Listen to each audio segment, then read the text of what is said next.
Olá, mulher, seja muito bem-vinda ao nosso 18º dia da nossa jornada para destravar a nossa vida. E já estamos quase chegando no final da nossa jornada, e hoje nós vamos falar sobre um assunto que pode ser muito tranquilo e fácil para algumas, mas pode ser um desafio gigantesco para outras pessoas. Eu falo que essa também é uma das partes da minha vida que exige muito maior empenho, é um desafio para mim também manter a constância nessa área da minha vida.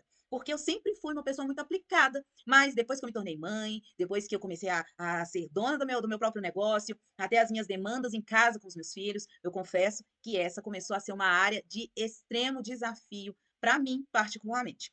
Mas nós estamos aqui justamente para o quê? Nós começarmos esse processo de destravamento. E nós sabemos que o pequeno passo já é uma grande vitória. Então, mesmo que eu já tenha sido aplicado nessa área da minha vida e hoje eu vejo isso como um desafio, ainda assim não é motivo para eu desistir, ainda assim não é motivo para eu achar que eu não sou capaz ou que eu não posso. E esse processo do destravamento, ele vem para mim hoje dizendo que há oportunidades para começar e recomeçar sempre que necessário. O que nós não podemos é desistir. O que nós não podemos é largar os nossos sonhos e projetos para lá, porque nós estamos julgando que nós não podemos, ou desistir de nós mesmos. Isso não pode acontecer. Por esse motivo, hoje eu estou aqui determinada a fazer com que essa parte de toda a nossa jornada seja efetivamente um marco para o meu destravamento particular. Com certeza, como eu disse, isso pode ser muito tranquilo para algumas de vocês, mas pode ser um desafio muito grande para outras. Mas nós estamos aqui com esse objetivo de estarmos crescendo e seguindo com constância, com esse entendimento de que sempre há uma oportunidade para começar. E hoje nós vamos falar sobre o nosso corpo em movimento, sobre a disciplina e sobre a importância de que nós precisamos treinar o nosso corpo. Nós já falamos até aqui sobre descanso, sobre alimentação e propósito, e hoje nós vamos falar sobre essa parte que mexe diretamente com a nossa disposição física, mental e espiritual. E nós vivemos hoje numa geração muito sedentária, que passa horas diante das telas, mas o nosso corpo foi criado por Deus para se mover, para se movimentar. E o movimento do corpo não é apenas estética, não é sobre vaidade, é sobre disciplina, saúde e, como sempre, tudo é uma forma de adorar a Deus. E dentro de tudo que nós conversamos, nós estamos vendo que se a nossa alimentação é uma atitude espiritual, se o nosso descanso é uma atitude espiritual, o que nós entendemos é que a adoração não é apenas uma emoção, a adoração não é música cantada, a adoração é um estilo de vida que agrada a Deus. Vamos para a nossa fundamentação bíblica. E nós começamos lendo lá em 1 Coríntios 9, de 24 a 27. Você pode ler aí na sua Bíblia o contexto todo, mas esses versículos ele fala sobre como Paulo compara um atleta para ensinar que a nossa vida cristã exige também de esforço, exige também disciplina e domínio próprio. E assim como um atleta ele é aplicado para poder correr e ganhar um prêmio, muito mais nós precisamos sermos também disciplinados, aplicados para buscarmos uma coroa que não é corruptível. É uma coroa incorruptível, significa que o nosso prêmio não está aqui nessa terra, mas está num legado eterno. E ele usa essa comparação para mostrar como isso é importante na vida do cristão. E lá, em Provérbios 31, 17, fala sobre a mulher virtuosa. E uma das características da mulher virtuosa está descrita lá em Provérbios 31, 7. E esse versículo diz assim: cinge os seus lombos de força e fortalece os seus braços. Olha para você ver, a própria palavra de Deus diz que a mulher virtuosa é uma mulher que cuida do seu corpo, é uma mulher aplicada na atividade física, é uma mulher que cinge os seus lombos de força e fortalece os seus braços. Ela é retratada como alguém que tem energia, como uma mulher que tem força, porque ela cuida do seu corpo para poder servir melhor. Hoje, então, nós vamos continuar nesse entendimento do corpo como instrumento de disciplina espiritual. Primeiro, o exercício físico não é vaidade, é autocontrole.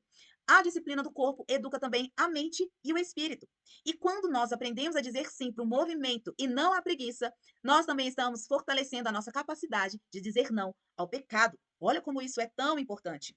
Agora vamos ver como que a ciência se aplica nisso e a própria Bíblia já mostrava todas essas aplicações que a ciência nos comprova hoje. Primeiro, que com o movimento físico, o nosso cérebro ele fica mais saudável. Por quê? Porque o exercício físico vai liberar endorfina e dopamina, que são hormônios que melhoram o humor, reduzem a ansiedade e aumentam a clareza mental. O exercício físico vai nos dar mais energia e mais foco. Então, de 15 a 30 minutinhos só de atividade física vão aumentar a oxigenação do cérebro, favorecendo a concentração na leitura bíblica e na oração, por exemplo. Você vai ter mais disposição para fazer as suas tarefas de dia a dia, para trabalhar, para poder produzir melhor. A atividade física, ela também nos ajuda na prevenção de doenças. O movimento regular reduz riscos de hipertensão, diabetes, depressão e até de Alzheimer. E a atividade física também nos ajuda no nosso sono. Nós temos um sono mais profundo quando nós nos exercitamos regularmente, porque o exercitar regularmente produz o quê? Melatonina. E essa melatonina nos ajuda a mulher nos ajuda a dormir melhor e a acordar mais disposto. Ou seja, um corpo disciplinado abre espaço para uma mente mais estável e um espírito mais atento. Vamos ver os exemplos bíblicos de pessoas que praticavam atividades físicas. Davi, antes de vencer Golias, ele já era treinado como pastor. Quando ele estava ali cuidando das suas ovelhas, ele estava enfrentando leões, enfrentando ursos. E a Bíblia nos mostra que o preparo físico dele fortaleceu também a sua coragem para enfrentar desafios espirituais. Lá em 1 Reis 18:46, nos conta um episódio um tanto quanto curioso, que é Elias, que correu diante do carro de Acabe com força sobrenatural. E depois que ele obedeceu ao Senhor, Deus deu ele essa capacidade de correr mais rápido do que o carro de Acabe.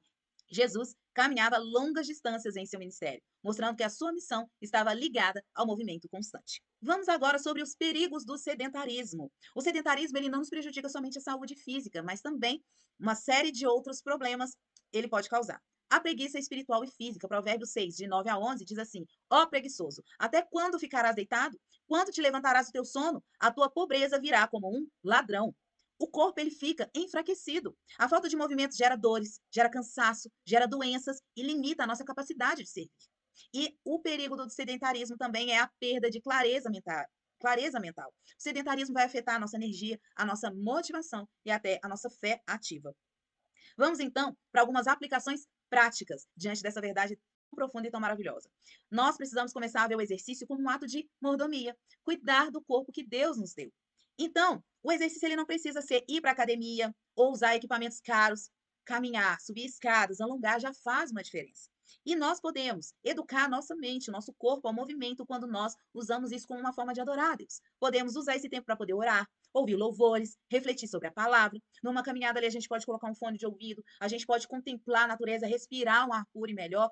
Realmente nós somos revigorados quando nós estamos colocando o nosso corpo em movimento. Então, o desafio do dia para todas nós, pelo menos aquelas que ainda não estão na prática diária da atividade física, é praticar pelo menos 15 minutinhos de atividade física. Pode ser uma caminhada, um alongamento, um exercício simples em casa. Existem tantos vídeos aí no YouTube com de 10 minutinhos, com alguma atividade física de vários níveis, de iniciante até o avançado, que nos permite começar essa prática sem precisarmos investir um dinheiro numa academia, por exemplo. Mas a nossa meta é, com certeza, usar desses recursos para aprimorarmos cada vez mais. E minha irmã, lembre-se que o corpo ele precisa de treinamento. Assim como a fé exige disciplina, o corpo também precisa de constância na atividade física. Quando você treina o corpo, você treina também a sua alma, o espírito para viverem com propósito. Não é sobre estética, é sobre força para cumprir a missão que Deus te deu. E mais ainda, porque isso vai nos ajudar na nossa autoestima. Como é bom nós olharmos no espelho e vermos ali não só a nossa mente, as nossas emoções serem transformadas, mas vermos isso com os nossos próprios olhos, vendo o nosso corpo sendo aperfeiçoado e sendo transformado também. Então, mova-se hoje para a glória de Deus. Porque ficar parado enfraquece o corpo, mas o corpo treinado se torna instrumento de vitória.